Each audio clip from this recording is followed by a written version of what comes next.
Hello guys, welcome back to my channel Ashu and record में आपका स्वागत है। मैं आपके लिए एक नई वीडियो लेकर आई हूँ। MPSC 004 का इम्पोर्टेंट क्वेश्चन है जो मैंने 8-9 इम्पोर्टेंट किए हैं।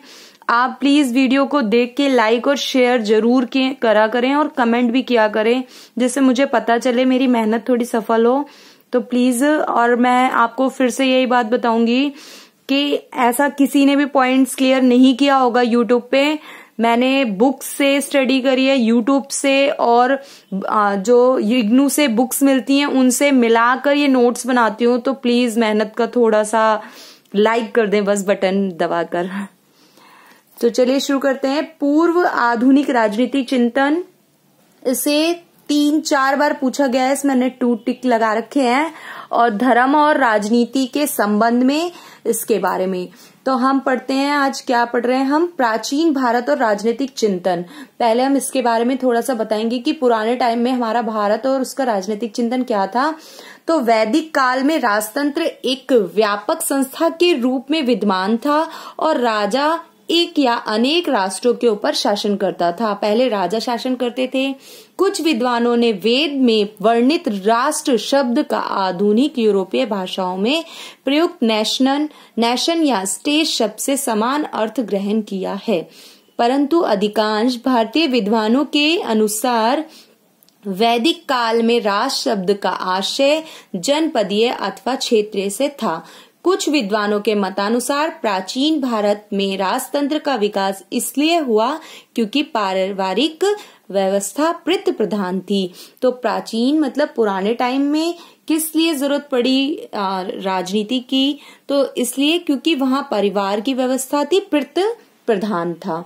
उसके बाद उस समय युद्धों में विजय प्राप्त करने हेतु क्षेत्र या शतरंशी जो की कामना की गई। इस युग में इंद्र देवता का विशेष महत्व था और उन्हें प्रसन्न इसलिए किया जाता था कि युद्धों में विजय श्री प्राप्त हो सके।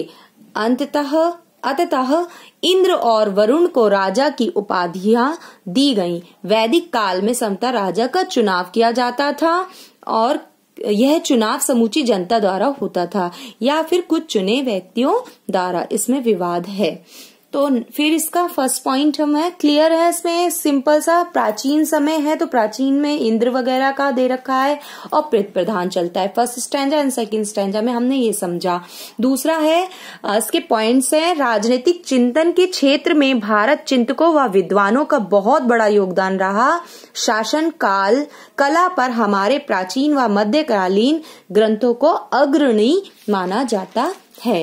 इसमें फिर है नेक्स्ट है कि वंश परंपरा समाज में मूल इकाई एक विस्तारित परिवार था, जिस पर बड़े समुदाय का नियंत्रण तथा धन संपदा के कारण शासक और शासित के बीच समाज में अंतर आया। राज्य के निर्माण के कारण राज्य का शासन का मुद्दा समाज का प्रमुख विषय बन गया था। चाणक्य शांति पर्व में राज्य के बताए गए 7 घटक अंग हैं। कौन कौन से हैं? स्वामी, अधिकार, जनपद अथवा क्षेत्र, और किला, कोष, दंड अथवा सेना, मित्र। ये सारे पुराने चाणक्य की नीति तो बहुत ज्यादा देखा होगा आपने, काफी बार टीवीज वगैरह में भी है और वैसे भी सुनने को मिलती है। तो नेक्स्ट है, राजा के बाद अगला पद किसका होता था? मंत्री परिषद का, और जिसके द्वारा राज्य पर शासन किया जाता है। जनपद का अर्थ होता है उस क्षेत्र से है जिसमें कृषि, वन, खून आदि। दुर्ग का अर्थ है इन जो ये सारी चीजें जो अभी मैंने बताई हैं, इसी के मीन बताए हैं आगे। दुर्ग का अर्थ होता है कि 4 दीवारी से हो। कोष एकत्र किया गया, मतलब कोष मीन्स की जो जमा पूंजी हमारी होती है। खजाना रखा जाता था। दंड, इसका शब्द कानून सत्ता की शक्ति से है। तो दंड और ये सारी चीजें जो है वो क्लियर हो गई होंगे आपको कि दंड क्या है, किला क्या है, कोष क्या है।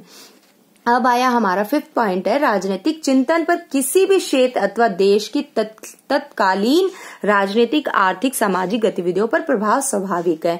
तो राजनीतिक चिंतन जब देश की क्या होगी, तत्कालीन राजनीति, आर्थिक, सामाजिक गतिविधियां, ये सारी बहुत इंपॉर्टेंट देती हैं। किसके लिए? राजनीतिक चिंतन के लिए। तो भारत में भी इस्लाम के आगमन और उनकी राजनीतिक सत्ता की स्थापना ने भारतीय राजनीतिक चिंतन में एक विशेष चरण की शुरुआत की। अब भारतीय समाज की कुरीतियों में सुधार, क्या सुधार इनमें लाया गया, तो ये पढ़ेंगे हम। इसे मैं नेक्स्ट वीडियो में बताती हूँ आपको। आप इसके साथ प्लीज जुड़े रहें। Thank you for watching.